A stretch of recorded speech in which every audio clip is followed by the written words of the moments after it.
Tout ce qu'il faut savoir de l'actualité économique en 120 secondes montre en main. Répit pour 7,4 millions de propriétaires. Cet après-midi, le Premier ministre a déclaré reporter la hausse de la taxe foncière au moins jusqu'au printemps prochain. Cette augmentation, provoquée par la mise à jour des fichiers de logement par Bercy, devait s'appliquer dès 2026. Sébastien Lecornu a évoqué une nouvelle méthode de calcul mieux adaptée aux besoins des collectivités locales.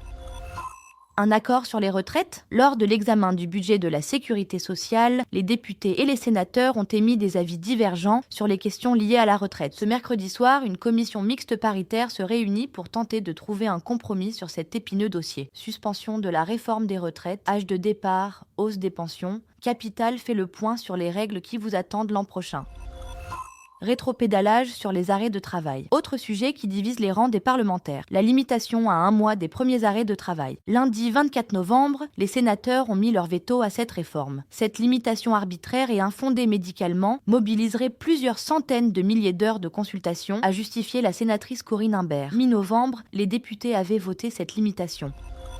Rebondissement dans l'affaire Shein. Ce mercredi, le tribunal judiciaire de Paris devait se prononcer sur la suspension de la plateforme chinoise pour au moins 3 mois, suite à la vente de poupées sexuelles à apparence enfantine et d'armes. Mais la procédure a été reportée au 5 décembre. L'avocat de l'État a justifié ce délai par la réception tardive des documents de défense envoyés par Shein. Affaire à suivre. Ce podcast a été écrit par les journalistes de Capital et mis en voix par une intelligence artificielle. Abonnez-vous sur votre plateforme habituelle pour écouter chaque épisode dès sa sortie.